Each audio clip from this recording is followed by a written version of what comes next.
Hey, how's it going? Welcome to You Learn with Robert. In this video, we're going to talk about the more extreme things that you can use for your YouTube setup. So stay tuned.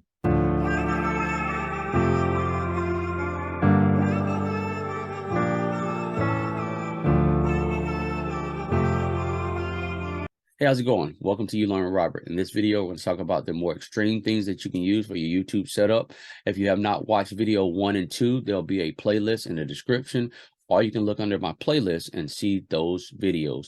Also, at the end cards, you'll see videos they recommend either here or here. They'll recommend those things, all right? And if you're not subscribed, it costs you nothing. Go ahead and hit the subscribe button and all notification bells so that you can be abreast of when I come out with another video. So, in the last video, we talked about the different cameras and things like that.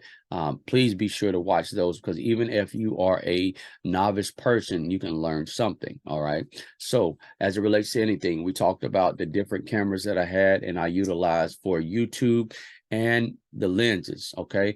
This lens is a 35 millimeter, if I'm not mistaken. No, I'm sorry, this is a 50 millimeter lens, and this lens right here is a 50. So they're both 50 millimeter lenses that are on this camera.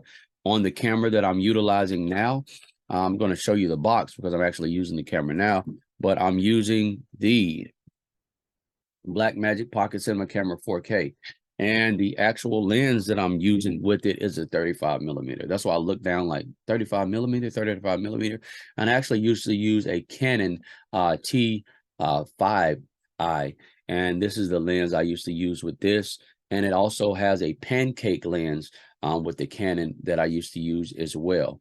So people who team Canon, don't say I'm just, oh, Nikon. I used to utilize a Canon. I actually like the crispiness of the Nikon with the 35 and 50 millimeter lenses. They call it the Nifty 50 because it's the more economical lenses.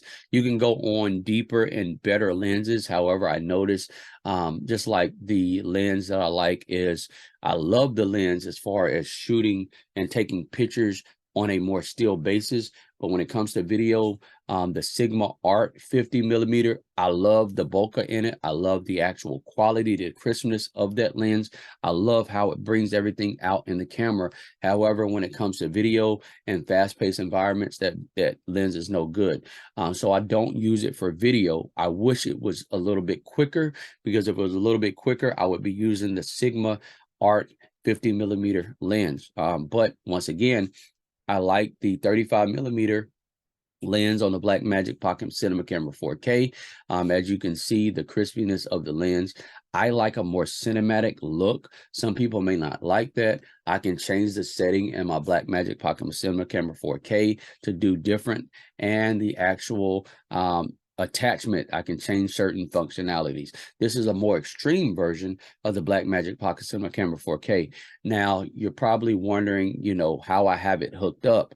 And I'm not going to get up right now. I have the box actually sitting there. That means I have to get up. I have the ATM Mini hooked up with the Blackmagic Pocket Cinema Camera 4K. I'll have a video on that as well in my whole setup, all right? But those are more extreme versions of what you can use when it comes to YouTube. Now, you're probably asking yourself, why do I use the Blackmagic Pocket Cinema Camera 4K? I utilize it because it shoots true 4K video. Now, you're probably saying, what is true 4K video? True 4K is real 4K video. It's not a step down. It's not, press down or whatnot. Now, most people, when they're looking at YouTube, they're looking at a 1080p or less video quality. So what happens is my 4K video gets compressed to a 1080p at the highest rate, or 2K if I'm not mistaken. I think they went up to 2K, but I don't think they have a 4K option if I'm not mistaken. But it gets compressed to those files. It makes it look better in my opinion. So I like how it looks in the actual YouTube when they do that. So if you're going to utilize the Blackmagic Pocket Cinema Camera 4K, just know for me as a still type situation, I like it. I like how I can utilize it for video and things of that nature. I like the different scenery I can use if I'm using it as a still version. Now, when it comes to, like people, they call it run and gun, point and shoot. People are doing videos and things like that. This is a lens and camera that you need to sit still. In my opinion, even if you have it on a Rokinon crane and DJI crane, to me personally, it does not do that well when it comes to movement. So I like it in a still version. That's why I have these cameras, because if I'm doing video on a run, these cameras actually do better. I had it backwards because I had it on my desk. So when it comes down to it. Now, some people are probably saying, well, hey, what do you think about mirrorless cameras? I like mirrorless cameras. The only difference in why I don't have a mirrorless camera set up is because I like the Blackmagic Pocket Cinema Camera 4K. When the mirrorless cameras came out, it was the 62 and 6400. They had overheating problems with it overheating. And the reason why I did not choose those, because obviously it had overheating problems, and it also had problems with the battery life. Now, I actually like some of the newer versions of the mirrorless cameras. However, when it comes to those newer versions of the mirrorless cameras, the one thing I do not like is the actual memory it eats up in your fast cards or your actual cards. It sucks down memory cards like this. I don't like that. As it relates to my camera here, my Nikons, I like my Nikons. I'm a Team Nikon fan when it comes to that.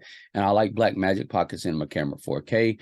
Now, you do have to have a different type of SD card, and I don't have it with me. It's actually sitting in a box right behind me. You have a different fast card, micro card that actually can fit in, or you can actually have a external drive, and I actually use the external drive. So that actually utilizes that, but I have it plugged in so I don't have to worry about the battery. So that cuts out the need to worry about, oh, is my battery charged? Is it dead? Things of that nature. So I hope you enjoyed this video talking about the different setups when it comes to YouTube. Like I said, there's a playlist and there'll be more videos as it relates to that in the description or the playlist or the end cards. So check out the end cards. Thanks so much for choosing You Learn with Robert. We'll see you in the next shot of greatness. We'll talk to you. All right. Bye now.